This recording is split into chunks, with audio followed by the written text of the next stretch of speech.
وہی پھر ان قوانین کی دھجیاں اڑاتے ہیں، وہی پھر پیڈوفائل بنتے ہیں، وہی پھر چھوٹی چھوٹی بچیوں کا ریپ کرتے ہیں، وہی پھر عورت کو غلام بناتے ہیں، باندی بناتے ہیں، عورت کو رکھیل بناتے ہیں، اور وہی پھر شادی تو ایک سے کریں گے، لیکن یہ شادی کا جو کھیل ہے، یعنی اپنے نفس کو تسکین پہنچانے کا جو کھیل ہے، وہ دسیوں بیسیوں بلکہ سوئیوں اور ہزاروں عورتوں سے اپنی زندگی میں کر بیٹھتے ہیں۔ یہ دراصل کھوکھلا معاشرہ ہے۔ یہاں جو میں نے ابھی بات کہی کہ وہ کون لوگ ہیں کہ جو بڑے بڑے پولیٹیشین کو نچاتے ہیں، وہ کون لوگ ہیں جو بڑے بڑے بزنس مین کو نچاتے ہیں، یہ وہ صہیونی طاقتیں ہیں کہ جو ایک عرصے سے، آج سے نہیں بلکہ سوئیوں سالوں سے جو اسی کام کے اوپر معمور ہیں۔ یہ لوگ وہ ہیں کہ جیسے ہی یہ خطرہ محسوس کرتے ہیں فوراً ہی اپنے لبادہ بدلتے ہیں اور یہ پوری سوسائٹی کے خلاف یعنی سازش کرتے ہیں۔ میں اس موقع پر آپ کو ایک اپنی آنے والی کتاب کا ایک اقتباس پڑھ کر سنانا چاہوں گا۔ میری کتاب بائی دا وے میں نے اس کا ایڈورٹائز اتنا کر دیا ہے کہ لوگ 9 اپریل کا بالکل شدت سے انتظار کر رہے ہوں گے۔ تحافت الملاحدہ نام سے یہ کتاب آ رہی ہے، تو اس کی تیسری جلد میں لبرلزم کے موضوع کے اوپر گفتگو ہے۔ اس میں لبرلزم کی مختصر تاریخ جہاں میں نے لکھی ہے، تو اس میں ایک موومنٹ ہے، مرانو موومنٹ۔ اس کے بارے میں آپ میں سے بہت سے لوگ شاید اس موومنٹ کے بارے میں نہ جانتے ہوں، لیکن اس کتاب کا میں اقتباس آپ کے سامنے پڑھ کر سنانا چاہوں گا۔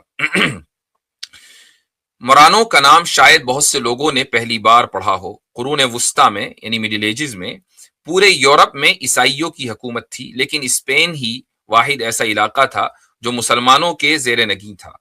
یورپ کے مختلف علاقوں میں جہاں جہاں یہودی آباد تھے ان پر بہت ظلم کیا جاتا تھا۔ اس ظلم کی وجہ یہ تھی کہ کیتھولک عیسائی یہ مانتے تھے کہ ان یہودیوں نے ہی حضرت عیسیٰ علیہ السلام کو سولی پر چڑھایا ہے، اور چونکہ یہودی ان کے سولی پر چڑھائے جانے کو صحیح سمجھتے ہیں لہٰذا یہ بھی جرم میں برابر کے شریک ہیں۔ اس وجہ سے انہوں نے اسلامی حکومت میں آ کر، یعنی یہودیوں نے اسلامی حکومت میں آ کر رہنے کو ترجیح دی۔ یہی وجہ ہے کہ اسپین میں ایک بڑی اقلیت یہودیوں کی تھی جو عزت کے ساتھ وہاں رہتی تھی۔ وہ مسلمان جو اسپین میں آباد تھے ان کا تعلق المغرب الاقصی سے تھا۔ المغرب الاقصی کا ایک حصہ آج موراکو ہے۔ المغرب الاقصی کے تحت لیبیا، الجزائر، موریتانیہ وغیرہ ممالک آتے ہیں۔ جب اسرائیل کی ناجائز حکومت قائم ہوئی تو اس علاقے کے یہودیوں نے بھی بڑی تعداد میں اسرائیل ہجرت کی، یعنی یہ المغرب الاقصی سے ہجرت کر کے اسرائیل پہنچے۔ یہاں بہت بڑی تعداد میں یہودی آباد تھے اور آج بھی کسی حد تک پائے جاتے ہیں۔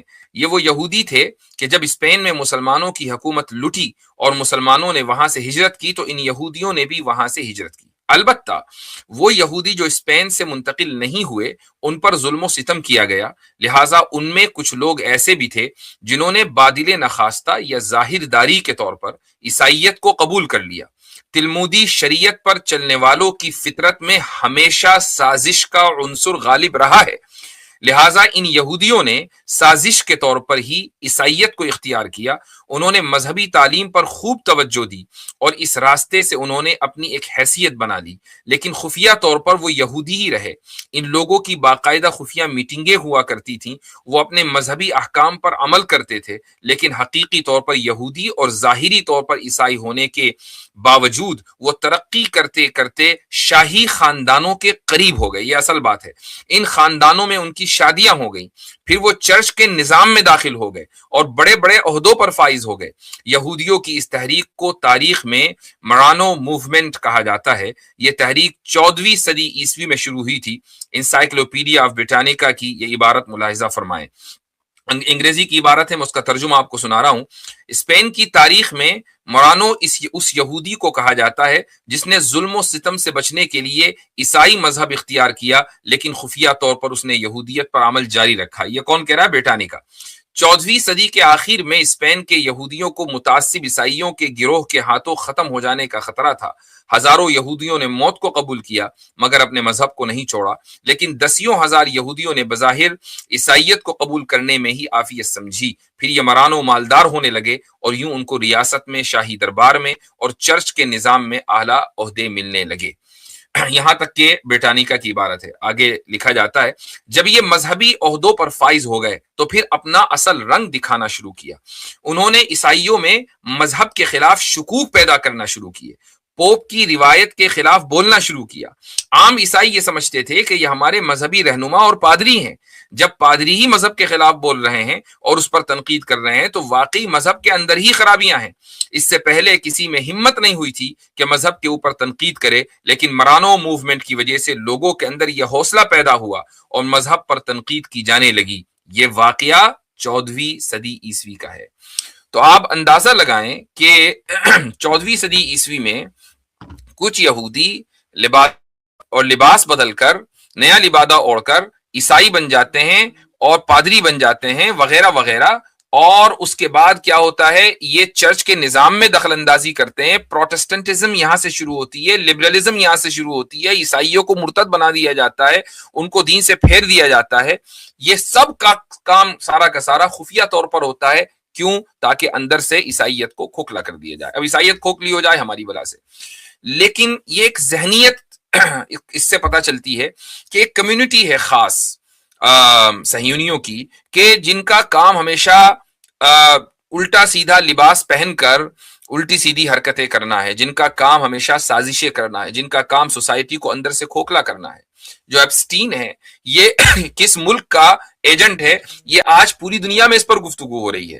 آج ہزاروں ویڈیوز خود امریکہ میں بن رہی ہیں جس میں یہ ثابت کیا جا رہا ہے کہ ایپسٹین کے تعلقات کہاں کہاں تھے، کس ایجنسی کے تحت وہ کام کر رہا تھا. اور اس نے بڑے بڑے لوگوں کو اپنے آئی لینڈ پر بلایا، ان کے تعلق سے ان سے حرکتیں کروائیں، ان کی ویڈیوز بنائی، سب اپنے پاس رکھ لی. اس کے بعد ایپسٹین کا بھی قتل کر دیا گیا جیل میں. یہ بھی ایک لمبی تھیوری ہے.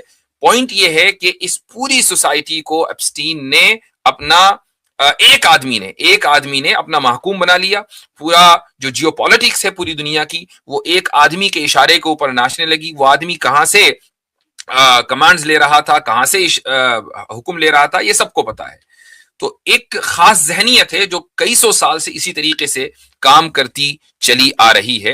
ایپسٹین فائل نے جو کچھ آج تک اس صہیونیوں کے تعلق سے لکھا گیا، دراصل اس کے اوپر مہر ثبت کی ہے کہ ہاں ایسا ہی ہوتا تھا. اور یہ وہی لوگ ہیں کہ جو دوسرے لوگوں کو خفیہ طور پر اپنے جال میں پھنساتے تھے تاکہ اپنے مرضی کے کام کرا سکیں. دنیا اسی طریقے سے چلتی ہے، جیو پالیٹکس اسی طریقے سے چلتی ہے. ورنہ لوگ طاقت کی زبان بہت سی مرتبہ نہیں سمجھتے ہیں، تو اس طریقے سے لوگوں کو اپنے جال میں پھنسایا جاتا ہے. اللہ تعالیٰ ایسے لوگوں کو غارت کرے.